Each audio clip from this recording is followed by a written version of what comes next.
They were exes. Kim Hallock and Chip Flynn had dated previously, but weren't seeing each other anymore. But on April 3rd, 1989, they decided to connect again, even if only for a night. On that night, they met up in Chip's truck sometime after dark and drove to Holder Park, a quiet wooded stretch in Mims, Florida, where couples sometimes went to talk, be alone, and sometimes other things. Kim and Chip did all of the above, but it didn't end the way it usually does for couples who go there. Kim would leave later, but not with Chip. Chip would be left behind, clinging to life. What happened between their rendezvous and her fleeing might have seemed obvious, but what's clear to one person may look entirely different to another. Welcome back to Crime A to Z, where we detail cases and criminals from their very beginning until well after other reporting ends. Today we'll be talking about the case of Chip Flynn. Some cases are hard to solve. This one was not, or at least it shouldn't have been. The evidence was strong, and it pretty much read like the classic tale you've heard about in so many true crime scenarios. But that's before things went completely sideways. If you thought our coverage of the Williams case was gut-wrenching, you should definitely sit down for this one. And before we get started, if you like how we present this case, please help us out by hitting like and subscribe. And if we can steal an extra moment of your time, we'd really appreciate you sharing as well. Let's go.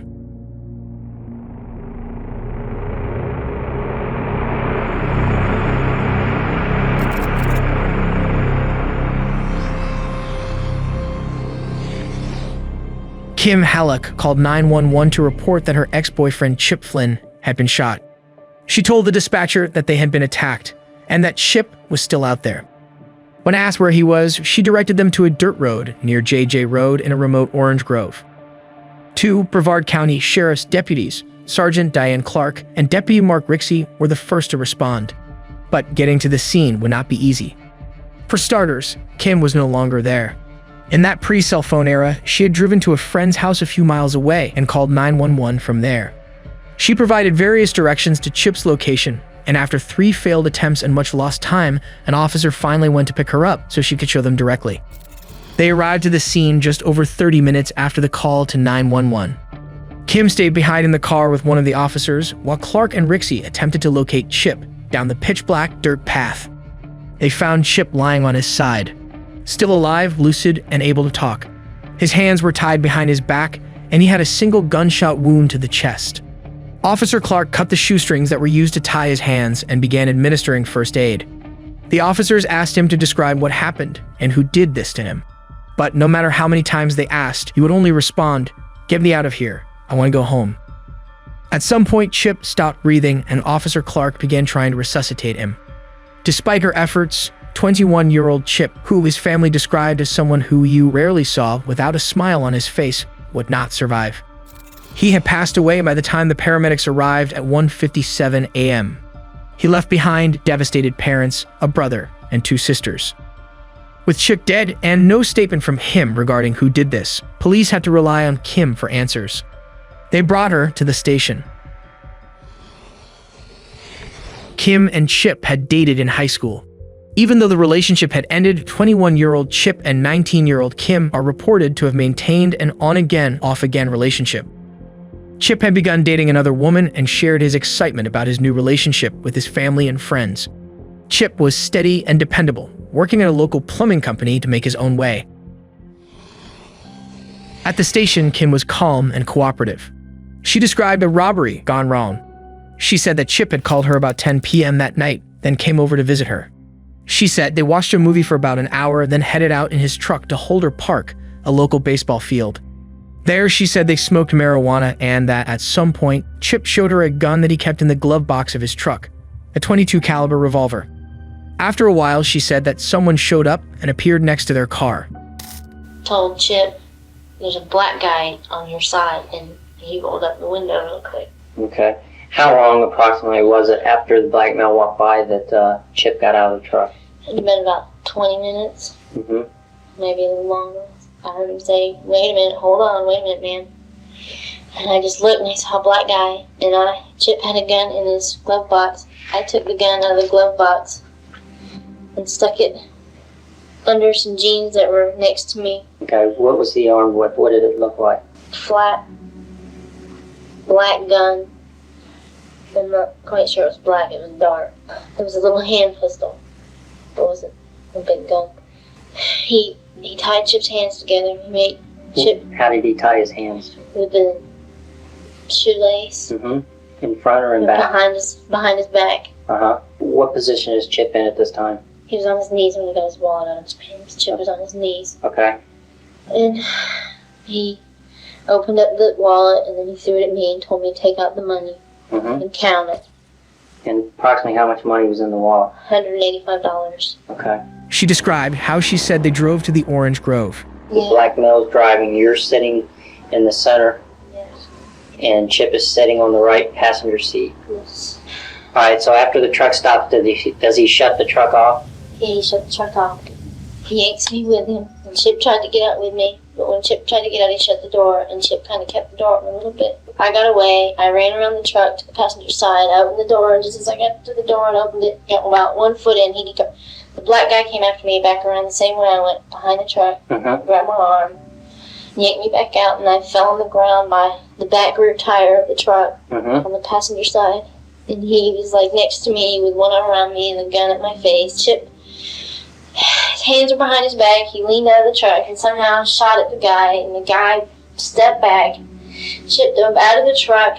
I jumped in the truck, shut the passenger door, and then I reached over and locked it, and I heard about 5 or 6 gunshots.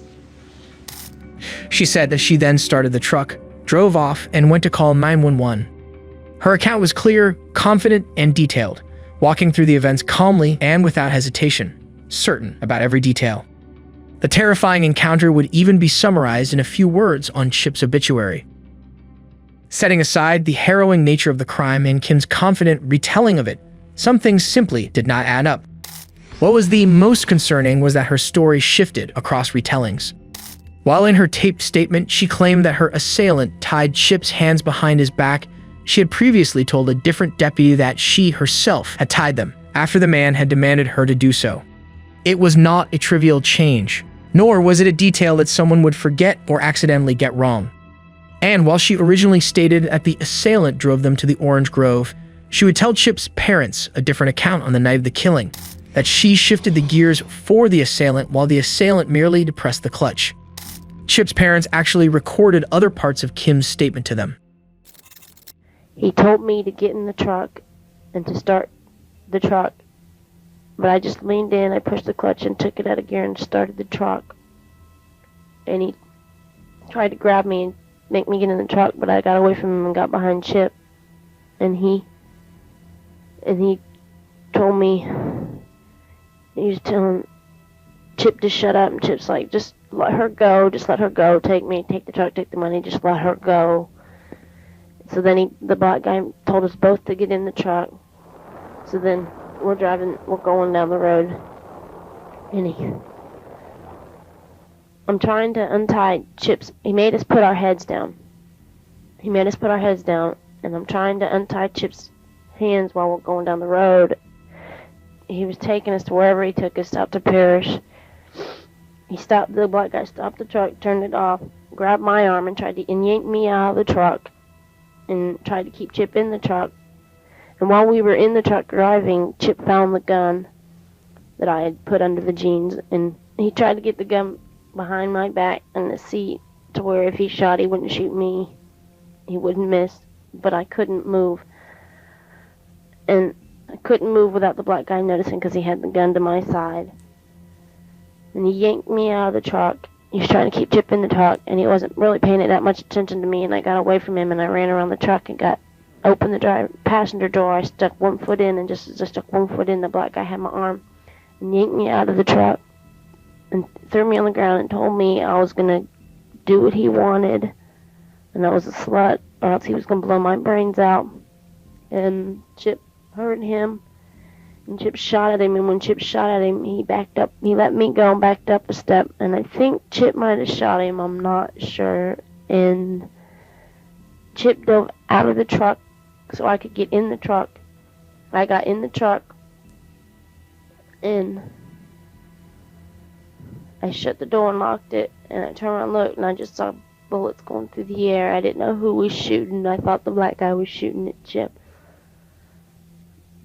And when Chip shot him, Chip's arms were tied behind his back. And all I heard was Chip yell, "Go." The change in her story regarding who was shifting was a convenient adjustment, especially given that the person who sold Chip the truck would reveal that no stranger could possibly have been able to just jump in and start driving it. It was a manual transmission, but with a custom gear shift that made it difficult to handle. He explained that if someone tried to put it into first gear the usual way, the truck would stall out. So, Kim's altered account of her having maneuvered the gears began to sound like a workaround. That last detail raised its own question.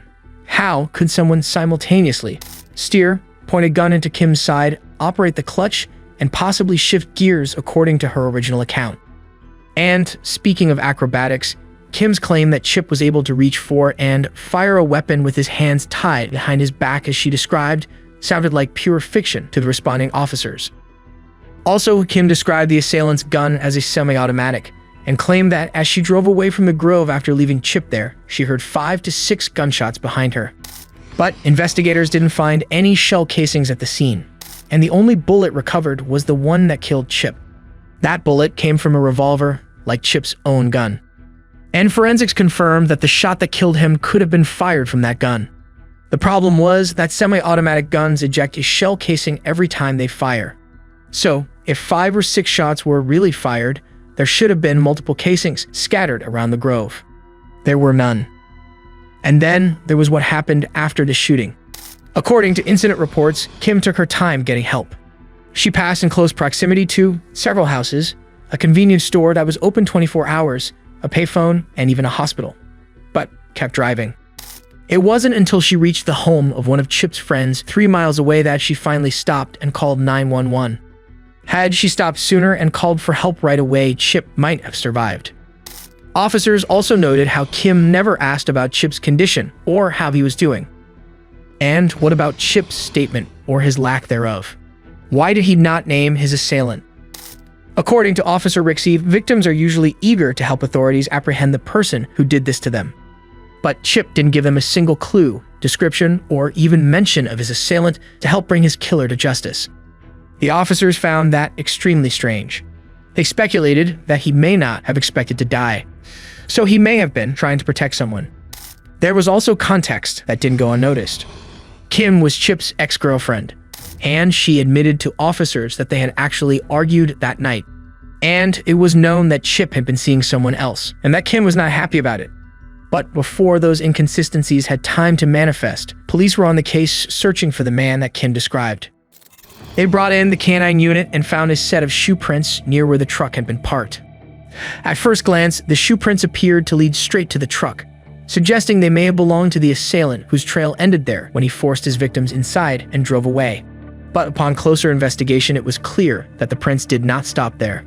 They kept going, past the truck, and along the fence line, walking in a direction that led right out of the park. It suggested that the prints were not left by the attacker at all, and whoever made them probably walked away, not drove. But they pursued the footprints anyway. The dog followed the scent from the shoe prints to a nearby residence, and police began questioning the people who lived there. Back at the station with Kim, she was telling detectives that she did not get a good look at her assailant. I'm not quite sure it was black, it was dark. She also divulged that it was pitch black that night, no moonlight. That would have made it nearly impossible to see anyone clearly outside the truck. She said that the assailant was little more than a blur. Still, despite the darkness and her own admission that she didn't get a good look, she went on to provide a detailed physical description of the man she said attacked her and Chip. From her description, the assailant had long Jerry curl-styled hair with the ringlets hanging over his ears, a popular style in the 80s. She said that he had a broad nose, flaring nostrils, eyes not big but not small, and lips she described as not big. She said he was wearing a green army-style jacket, jeans, and heavy work boots. She described the perpetrator as having a big build, not quite as big as a bodybuilder, but he was just big. The police took her at her word. They didn't test her hands for gunshot residue, nor did they test her clothes. She was not examined to check for any physical indications of her potential involvement. Instead, police got right to the task of finding the man she described. They were honing in on a man that police said was not only identified by witnesses as being at the ballpark the night before the attack, but was also tied back to the very house that the dogs had led them to. the house where officers had already questioned several people. Enter Crossley Green. Not at all a match to the jerry-curled, heavy-set man that Kim described. Crossley Green wore his hair cut close and was rail thin.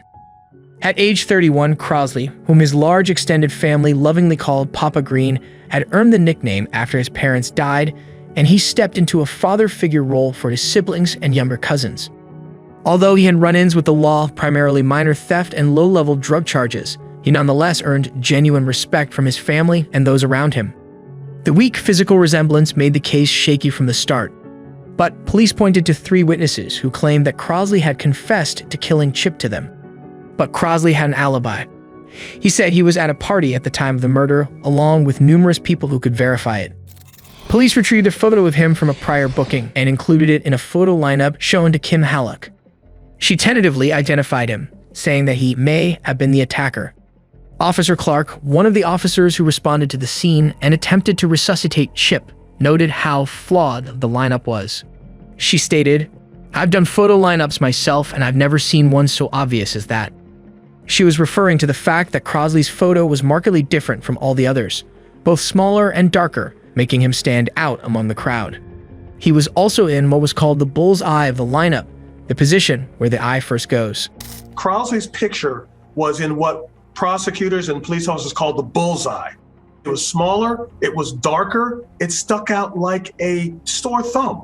And so if someone was going to pick the black guy, he was the blackest guy. It was surrounded by 5 light-skinned African-American men that looked nothing like him. But that identification was just one of law enforcement's alleged missteps. The witnesses that stated that Crossley had confessed reported that law enforcement had coerced them into making those statements.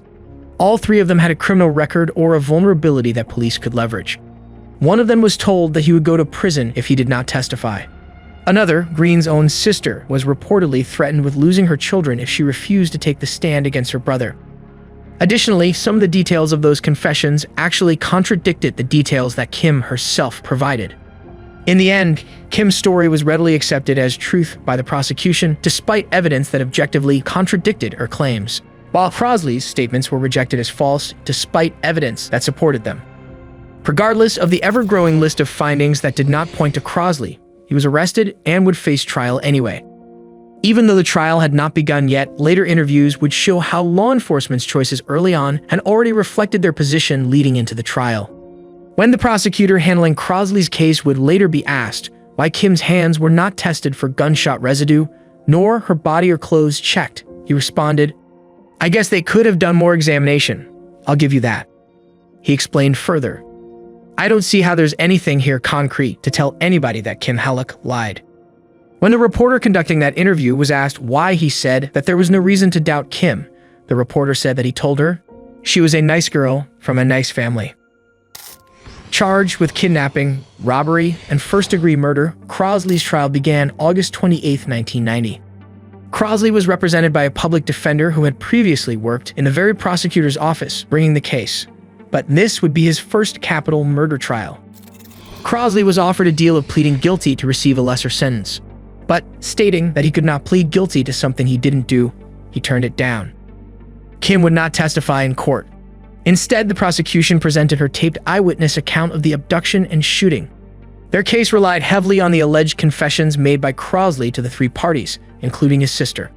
The prosecution argued that robbery was the motive. The defense countered with challenges to Kim's identification of Crossley, pointing to the pitch blackness of the night, her being under the influence of marijuana, and her own admission that the assailant was little more than a blur. They argued that Crossley's appearance, his close-cropped hair, thin build, and clothes he was wearing that night did not match Kim's already suspect description, nor did they match what witnesses who saw Crossley that night say he was wearing. They attacked the dog tracking and footprint evidence as having no clear link to Crossley, even noting that they were from a pair of sneakers that were not even his size. And they stressed that Crossley's fingerprints weren't anywhere, not even in the truck. No shell casings, no gunshot residue on Chip, who Kim claimed fired a shot. And Chip hurt him, and Chip shot at him, and when Chip shot at him, he backed up. He let me go and backed up a step. And the only bullet recovered traced back to Chip's own gun. Even though Crossley's public defender did raise those obvious points, he mounted only a limited challenge overall. His case was described as brief, calling only 5 witnesses in total, including only one of the many people who could have testified that Crosley had been seen at a party 2 miles away at the time of the shooting. He had an alibi, yet it was barely presented. That defense attorney also faced widespread criticism for not just failing to object to the all-white jury, but for actually hand-picking them, a move critics later described as a missed opportunity to ensure that Crosley was judged by a jury representing a fair cross-section of his community. But Crosley's attorney was confident that there was no jury in the world that was going to convict his client based on the facts. During closing, the prosecution reminded the jury about the 3 witnesses who claimed Crosley confessed. He asked the jury to use its common sense. After just 3 hours, the jury found Crossley Green guilty. In the penalty phase, Crosley's defense was again brief. They called 2 witnesses. One who spoke about Crosley's troubled upbringing, including how his father shot and killed his mother, then committed suicide while Crosley was incarcerated in New York. The jury voted 8-4 in favor of the death penalty.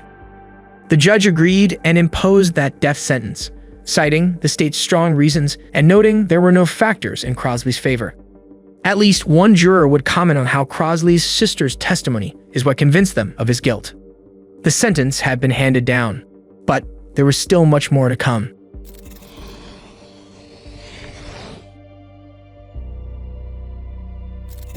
Following his 1990 conviction, Crossley Green pursued multiple appeals, all initially unsuccessful. Over the years, Roxley and Clark have been unwavering advocates for Crosley's innocence, convinced of Kim Hallock's involvement. When I put a badge on, I took an oath to serve and protect the community, and that meant all community. In this particular case with Crossley Green, the truth is hidden. And to me, that's a travesty of justice. He spent half his life in prison for something that I don't believe he did. And I hope the wrong can be righted. But the prosecution was the complete opposite. The state attorney's office stated that reopening the case was not in the interest of justice, citing Crosley's prior criminal record as a factor in their decision. Even as new evidence surfaced, key witnesses recanted, and possible wrongful conviction was weighed, former prosecutor White remained certain that Crossley Green was guilty. Clark and Rixey said that they met with prosecutor White 4 months after the shooting to make sure he knew about their suspicions about Kim Hallock. They shared the reasons they believed she was the shooter and not Crosley. The result, they said, was that he was dismissive of them. When pressed about the inconsistencies during an interview, White said, "I would love to have had a stronger case, but it is what it is." And when asked if it was possible that Kim had picked the wrong person, he simply said, "I don't think she did." He later said, "That still leaves you with the issue whether or not it's Crosley, and you have arguments pro and con about that. But the one thing I'm sure of, based on the evidence in this case, it wasn't Kim Hallock." For 19 years after his conviction, Crossley Green sat on Florida's death row, his life confined to a 6-by-9-foot cell for 23 hours a day.